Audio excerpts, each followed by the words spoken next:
to this edition of the Michael Voris Show, brought to you by Church Militant and your host, that's me, Michael Voris. See how that works? Like the name of the show has my name. It's good. Anyway, this edition is brought to you by our Church Militant store here that you can go to by going to churchmilitant.shop. And for Lent, since we're in Lent right now, we have a special Lenten bundle just very quickly want to tell you about. It's three things. It's this fantastic, wonderful book by my personal hero, Archbishop Fulton Sheen. It's called The Life of Christ. Takes everything from all of the Gospels, puts them all into one excellent narrative. It is tremendous. And then we want to talk about this one DVD we have from the One True Faith series. It is called It Is or It Isn't, and we're talking about the Eucharist. You can't make the claim that that is Jesus Christ, body, blood, soul, and divinity, and make it sort of, it's kind of that. Nope, it is or it isn't. Welcome to the world of logic. And again, concentrating on the Eucharist, we have in the store included in this bundle, God's Lamb, the Holy Eucharist. Not only do we have the DVD, we went to Israel and shot this, we went to Capernaum and all of that, for those of you who are unaware of it. And we have the book, which is essentially the script for it, and some little footnotes and production notes and things like that that went along with it. So please go to the churchmilitant.shop and get yourself that Lenten bundle. It's a great deal, and it's all meant to, of course, inspire your faith and make Lent very, very fruitful for you. Now, before we begin, we have a little something we got to tell you about. You know, look, it's time to reveal the secret. There are, this is what we'd like to consider the U.S. hierarchy's worst nightmare. So, been over to Africa and got secretly ordained by a bishop over there who is a tremendous bishop, and he has sent me, Father Mike, back here to the U.S. to clean up the hierarchy with an official mandate from the church.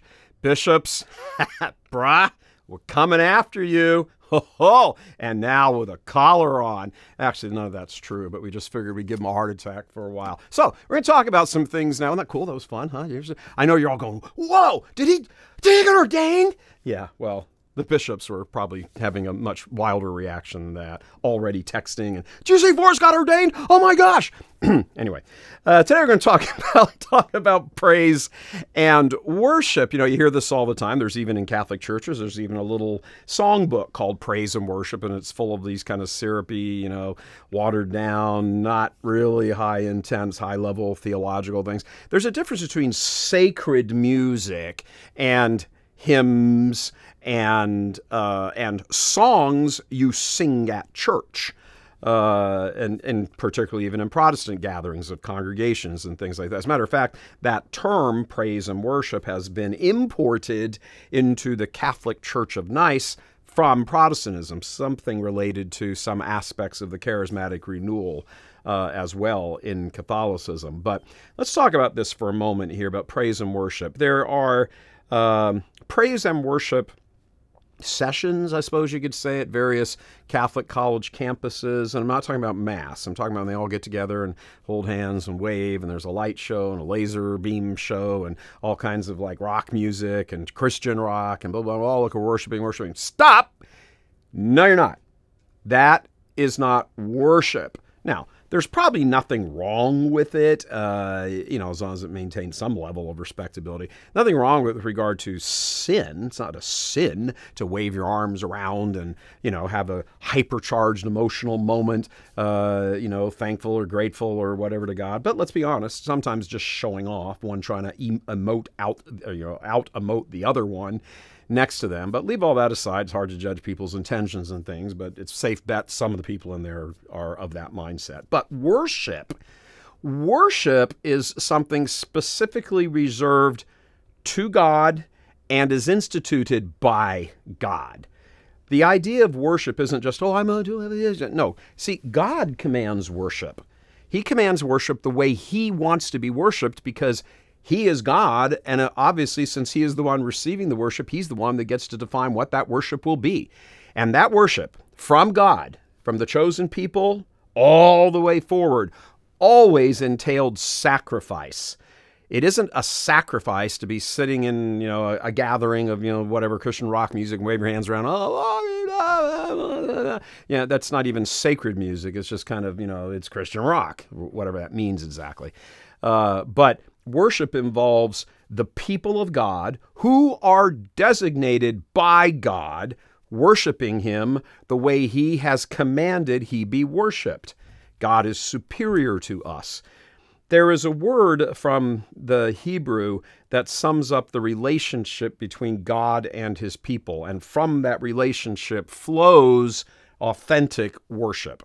So the idea behind this is the word kahal. If you were to sort of transliterate the Hebrew into English lettering or Romance alphabet lettering, be K-A-H-A-L, kahal, K-A-H-A-L.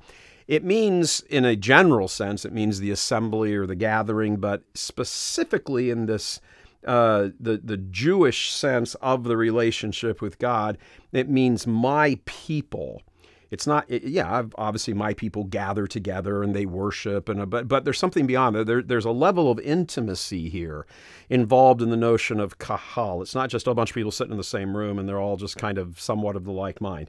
No, it's the way God relates to them. So God compares his relationship to his kahal in the Old Testament in very many different ways. The dominant ones are the relationship between husband and wife, and the relationship between father and son, parent to child, and husband and wife. You don't get in the sphere of human relationships, you don't get any more intimate than those two types of relationships. I mean, parent and child, which obviously come from husband and wife, being married and having children. So in the most intimate way God can speak to us in relationship to us, he uses those analogies of father and son and husband and wife. You will be my people. It's intimate. Not just you're going to be the people who worship me, but you're going to be my people. You're going to belong to me. You will be my own unique possession. St. Peter says it later in the New Testament. A holy nation, a people set apart, people of my own. You will be my people, and I will be your God. And we hear that repeated again in the book of Revelation as well. So the relationship here is one of the greatest intimacy that you can imagine. That's the kahal. That's the word for church. Kahal, K-A-H-A-L, from Hebrew, translates into the Greek ekklesia, E-K-K-E-L-E-S-I-A, ekklesia. That is the word that turns into Latin to be ecclesia, which we use as church. So when our Lord is standing there at Capernaum and he says to Peter, "You are Peter, and on this rock I will build my church. I will build kahal. I will unite this people around me, and they will be dear and precious to me beyond everything else. My church, not just a church, not just a gathering, bunch of people all waving their hands around and stuff, but my church." And central to this relationship between God and man, between God and his people, his kahal, will be the form of worship, the acceptable form of worship, which is sacrifice. In the Old Testament, all the lambs were slaughtered. It's kind of actually the point of this whole thing right here, God's lamb. In the Old Testament, that's what it was. It was lambs being slaughtered to show the idea of sacrifice. Something has to be exchanged for another. Well, when our Lord comes in a sacrifice, then all the bloody sacrifices come to an end, because they're all just pointing to the future. But the future arrived in our blessed Lord. So once he's here, the need for bloody sacrifice is no longer required. But that sacrifice, the sacrifice on the cross, is represented over and over and over. Not each time new, not at all. It's one sacrifice that we go and rejoin. In the Last Supper, in the upper room, and our Lord says, "When you do this in memory of me." It's in the Jewish sense of memory. When it comes to worship, it meant that you are taken back in time to the moment of the sacrifice. So it is one sacrifice for all time. We just go and revisit it. I make a point in this God's Lamb documentary saying it's like watching a play. If you're like, say, what's the longest running play on Broadway? Phantom of the Opera. There you go. Phantom of the Opera. If you go see Phantom of the Opera 25 times, you're seeing the exact same play that Andrew Lloyd Webber wrote and composed all those years ago. You may be seeing different actors on the stage, but the lines are the same, the movements are the same, the storyline is, everything is exactly the same. So you are being represented just the original. That's it. You can never escape the original. That's more of the sense of what Jews mean when they say, do this in memory. When you bring up memory in a liturgical worship sort of environment, that's what they mean. So in the short time here, and we're talking about praise and worship, if it doesn't involve the Eucharistic sacrifice, it's not really worship. Might be a fun time, might be okay, it's not sinful. Let's stop calling it praise and worship. God has the right to demand how he's worshiped, to command it, and he has. All right, so we're going to leave you with that just before we give the bishops one more little scare right here. Because frankly, they don't know that this didn't happen, right? Right. Oh boy, feast on that. God love you.